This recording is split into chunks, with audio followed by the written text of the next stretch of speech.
সম্মানিত দর্শক, অনেক রাত্রি হলেও ভিডিওটা করতে আসলাম। নমস্কার, আপনারা শুনছেন উত্তরের কণ্ঠ। উত্তরের কণ্ঠ থেকে আমি প্রভাত বসাক, তুফানগঞ্জ, কোচবিহার। আজ 16 আগস্ট মুসলিম লীগের ডাইরেক্ট অ্যাকশন ডে। 1947 সনের এই দিনে দ্য গ্রেট ক্যালকাটা কিলিংস সংঘটিত হয়েছিল। প্রায় 10,000 হিন্দুর রক্তে কলকাতার রাজপথ ভেসে গিয়েছিল। হিন্দুরা ভেবেছিল মুসলিম লীগের ডাইরেক্ট অ্যাকশন ডে মানে ধর্মঘট জাতীয় কোনো রাজনৈতিক আন্দোলন হবে। মুসলিমরা সরাসরি হিন্দুদের খুন করতে ঝাঁপিয়ে পড়বে এটা অনুমান করতে পারেনি। আর 5টা দিনের মতো হিন্দুরা সকাল 8টার দিকে বাজার করতে বেরিয়েছিল। হঠাৎ করেই আল্লাহ আকবর ধ্বনি দিয়ে মুসলিমরা হিন্দুদের খুন করতে শুরু করে। প্রকাশ্য দিবালোকে হিন্দু মেয়েদের রাস্তার ধারে ধর্ষণ শুরু করে। আর নোয়াখালীর যেটা হয়েছিল তাকে একতরফায় হিন্দু নিধন বা জেনোসাইড ছাড়া আর কি বলা যায়। এই ইতিহাস কি কংগ্রেস সরকার, কি বামফ্রন্ট সরকার বা কি তৃণমূল সরকার আমাদের সামনে লুকিয়ে রেখেছে। মুসলিম ভোট ব্যাংকের লোভে সত্য জানতে দিতে চায় না। 14 আগস্ট মুসলিম লীগের জনসভায় তৎকালীন কমিউনিস্ট নেতা জ্যোতি বসু বলেছিলেন, আগে পাকিস্তান দিতে হবে, তবেই ভারত স্বাধীন হবে। আজকের দিনটা একটা ঐতিহাসিক দিন, কারণ 1946 সালের এই 14 আগস্ট শহীদ মিনারের নিচে মুসলিম লীগের জনসভায় দাঁড়িয়ে জ্যোতি বসু বলেছিল, আগে পাকিস্তান তৈরি হবে, তারপর ভারত স্বাধীন হবে। হ্যাঁ, আপনি ঠিক শুনছেন। মুসলিম লীগের জনসভায় দাঁড়িয়ে তৎকালীন কমিউনিস্ট পার্টির নেতা জ্যোতি বসু বলেছিলেন। তখন কমিউনিস্ট পার্টি তৃতীয় বৃহত্তম দল ছিল ভারতবর্ষের মধ্যে, কংগ্রেস আর মুসলিম লীগের পরে। অথচ যখন ডাইরেক্ট অ্যাকশন ডে 16 তারিখের ঘোষণা করেছিল জিন্না, যে 16 তারিখ ডাইরেক্ট অ্যাকশন ডে হবে, মুসলিম লীগ ডাইরেক্ট অ্যাকশন ডে পালন করবে, কি এই ডাইরেক্ট অ্যাকশন ডে কেউ জানতো না। সবাই হয়েছিল বন্ধ হবে, হরতাল হবে, আর কি হতে পারে জানতো একমাত্র মুসলিম লীগ।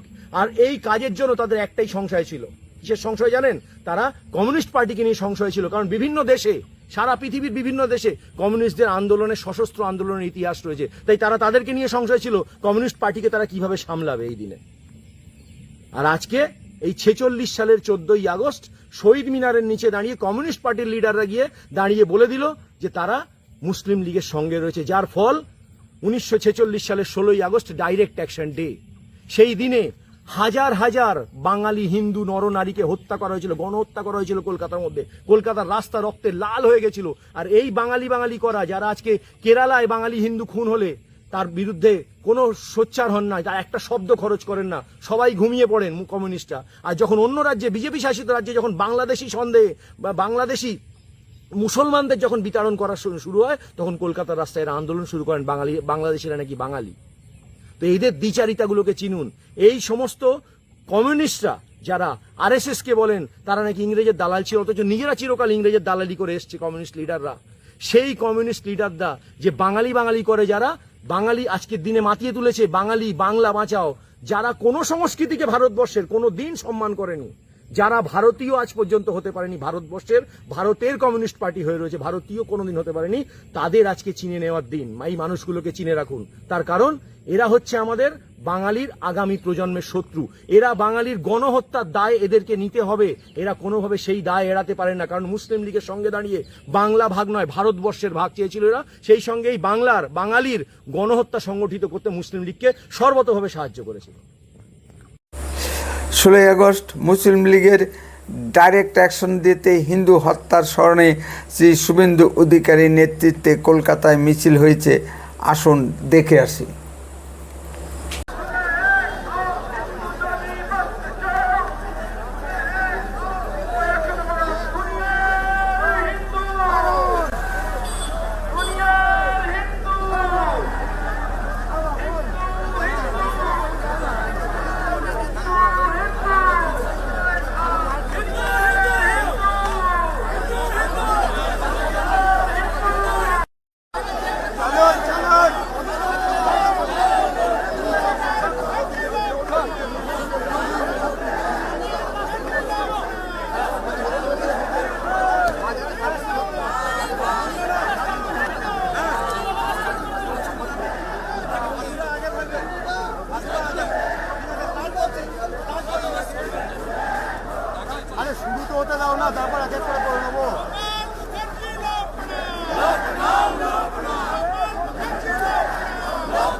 দ্য কাশ্মীর ফাইলস ছবি নির্মাতা মিস্টার বিবেক অগ্নিহোত্রী, তার পরবর্তী পদক্ষেপ ছিল দ্য বেঙ্গল ফাইলস নির্মাণ।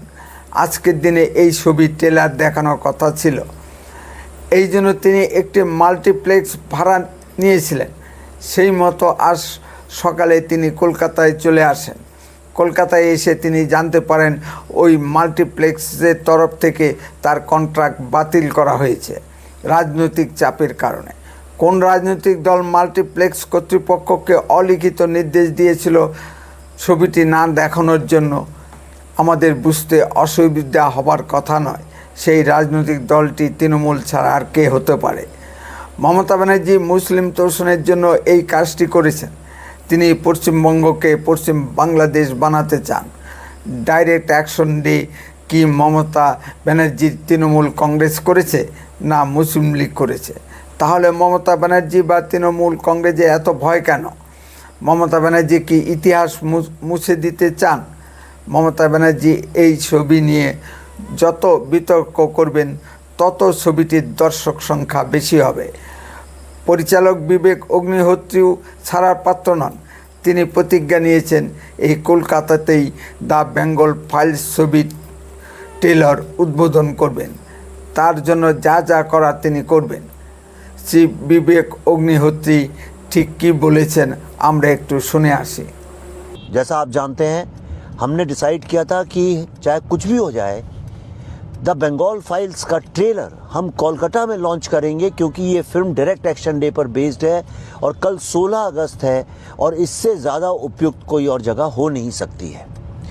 लेकिन मैं जैसे ही यहाँ पहुँचा, मुझे एक बुरी खबर सुनने को मिली, और खबर ये है कि हमारा जो ट्रेलर है ये लॉन्च होने वाला था जैसे हर कोई ट्रेलर लॉन्च होता है एक सिनेमा हॉल में, और ये भारत की एक नामचीन बहुत बड़ी सिनेमा हॉल चेन है, और हमारे पास सारी परमिशंस थी, सारा राइटिंग में कॉरेस्पॉन्डेंस था, इसीलिए तो हमारी सारी टीम यहाँ कोलकाता आई।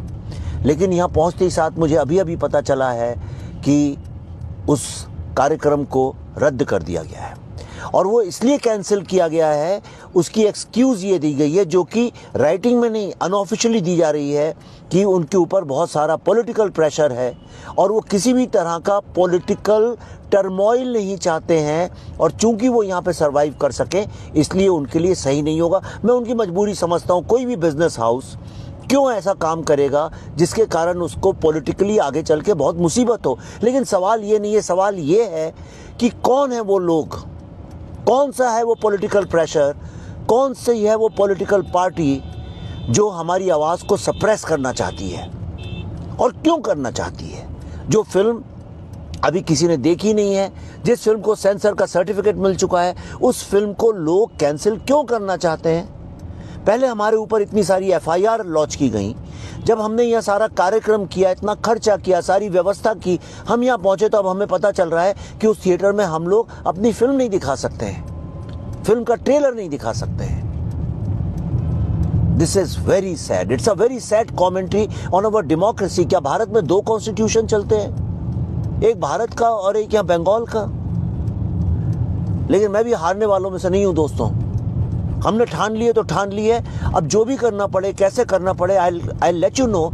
लेकिन ट्रेलर तो यहीं लॉन्च होगा, क्योंकि 16 अगस्त 1946 को डायरेक्ट एक्शन डे में और उसके बाद नोआखली जेनोसाइड में हजारों, दसों हजारों लोगों की जान गई थी, जिसके बारे में किसी को पता नहीं है। तो ऐसा क्या है कि वो सत्य बताने पे कई लोग हमसे नाराज हैं और खफा हैं। ट्रेलर तो कोलकाता में ही लॉन्च होगा। I can not be silenced because truth can't be silenced. Please bless me, support us so that we get the strength कि भारत का एक छुपा हुआ इतिहास का ऐसा कड़वा सच, सच अ डार्क चैप्टर सबके सामने आए कि यहाँ पे क्या हो रहा है। लोगों की आवाजों को दबाने की कोशिश की जा रही है। हिंदू जेनोसाइड पे बनी ये सबसे बोल्ड फिल्म है और सबसे ऑनेस्ट फिल्म है। जहां जहां अमेरिका में 12 शहरों में बंगालियों ने देखा है, आखिर में सिर्फ जय मां काली और वंदे भारत के नारों से थिएटर्स गूंज उठे। हर बंगाली ने निकल के बोला है कि इससे बड़ी सर्विस कोई नहीं कर सकता बंगाल के गौरव के लिए, बंगाल की ग्लोरी के लिए। लेकिन इसको दबाया जा रहा है just to appease certain groups. आपने अपनी आंखों के साथ देखा किस तरह चलते हुए प्रोग्राम को आके उन्हें रोका। और किसी ने मुझसे पूछा परमिशन, तो मालिका जी आपने परमिशन की बात की, अगर परमिशन नहीं है तो तार क्यों काट दिए गए? अभी आके यहां पे केबल्स काट दिए गए हैं। Vivek ji. Sir, my name is Rishika. I'm from India Blooms. So I'm speaking from here. Sorry, Yeah, you are from? India Blooms News Agency, News Service. So my question to you is that what inspired you to bring this part of the history in light and on screen? ये पल्लवी जी बताएंगे। এত কিছু পরেও the Bengal files trailer একটি হোটেলে release হয়েছে। Release বন্ধ করার জন্য পুলিশ হোটেল মালিককে নিয়ে সেখানে বাধা দেয় এবং ল্যাপটপ নিয়ে ছিনিয়ে নিয়ে যায় পুলিশ। তবু ট্রেলার রিলিজ হয়ে গেছে। ইতিমধ্যে ট্রেলারটি বিভিন্ন সমাজ মাধ্যমে ব্যাপকভাবে ভাইরাল হয়েছে। আপনারা ফেসবুক ইউটিউবে ইতিমধ্যেও দেখেও নিয়েছেন। আসুন একটু ট্রেলারটি দেখে আসে। বন্দে মাতরম, ভারত মাতা কি জয়। लेकिन सोचो सन 2050 जब ये इंडिया का पहला युवा माइनॉरिटी प्राइम मिनिस्टर बनेगा, तब हमारी डेमोक्रेसी की कितनी बड़ी जीत होगी। ये भारत नहीं है, ये पश्चिम बंगाल है। पश्चिम बंगाल, यहाँ पे 2 कॉन्स्टिट्यूशन चलता है, एक हिंदुओं का और दूसरा ये मुसलमानों का।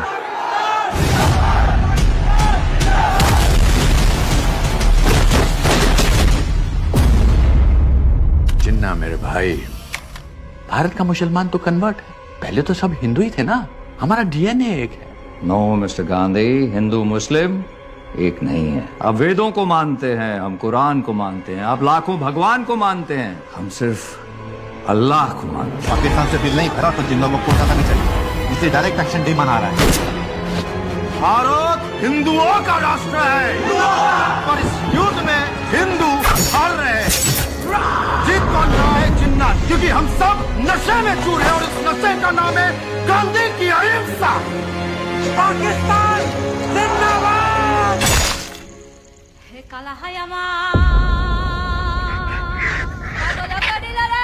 दे देते ना थोड़ा सा बंगाल उनको, एक जमीन का टुकड़ा ही तो है। अगर बंगाल पाकिस्तान को दे दोगे तो क्या बंगाली संगीत, बंगाली भाषा, बंगाली खाने को भी दे दोगे? बंगाल को मारोगे तो भारत भारत नहीं रहेगा। जमीन का टुकड़ा नहीं, इंडिया का लाइट हाउस है बंगाल। जब इलीगल इमिग्रेंट्स 10% हो जाते हैं तो ये वोट बैंक बन जाते हैं। 20% हो जाने पर ये अपने राइट्स की डिमांड करते हैं और 30% होते ही नई कंट्री की डिमांड करते हैं। 7 में शुरू हुआ था वो आज तक चल रहा है और कभी खत्म ही नहीं होगा। आजादी के 80 साल बाद भी हम उसी कम्युनल पॉलिटिक्स से लड़ रहे हैं। क्या हम आजाद हैं? और अगर आजाद हैं तो इतने बेबस क्यों हैं?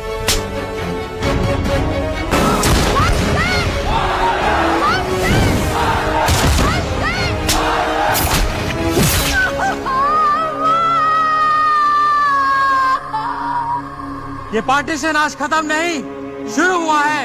It's an unfinished project. विश्व एक खेल है, लोग मरते हैं, देश जलता है, खेल चलते। इसमें से we the people of Bharat कौन है? भारतीय तो है।